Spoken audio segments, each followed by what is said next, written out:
বৃষ্টি কমায় দেশের উত্তর পূর্বাঞ্চলের হাওর পরিস্থিতি কিছুটা উন্নতির দিকে। তবে ধান পুরোপুরি শুকাতে না পারায় বিক্রিতে ভোগান্তি পোহাতে হচ্ছে কৃষকদের। স্থানীয় হাটবাজারে প্রতিমণ ধান বিক্রি হচ্ছে ৬ থেকে ৭০০ টাকায়, যা সরকার নির্ধারিত দামের অর্ধেক।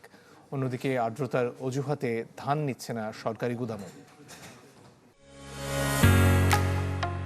ঢালাইয়ের সেরা প্রিমিয়ার সিমেন্ট।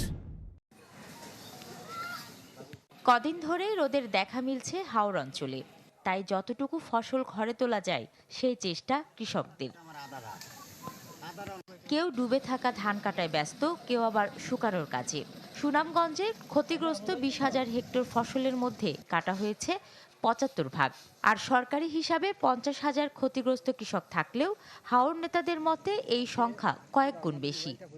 আসলে আমাদের যে খরচ হয়েছে, খরচর মনে করেন যে ১/৩ উঠছে না।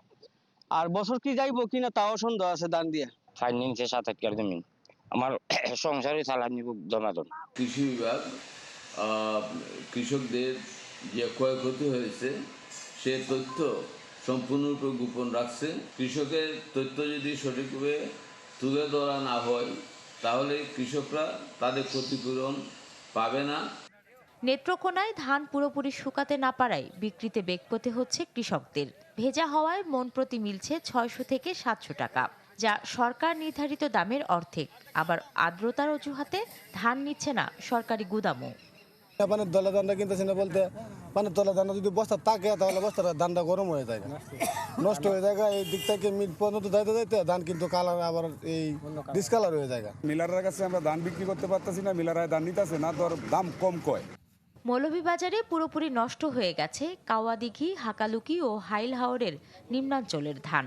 বুক কিংবা কোমর পানির ফসল কাটা গেলেও মিলছে না পর্যাপ্ত শ্রমিক। ওই ধান গোলা মানে খাটার কোনো সমস্যা কোনটা খাটার মতো নাই। মানুষ আমরা ১২০০ টাকা রোজ দিও, মানুষে পাইলাম না।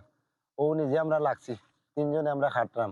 ৪২০০ হেক্টর জমিতে ক্ষতির রিপোর্ট পেয়েছি। মোট কৃষক সংখ্যা ২৫,০৪০ জন পেয়েছি। এই ক্ষতিগ্রস্ত কৃষকের তালিকা এখন যাচাই বাছাই করা হচ্ছে।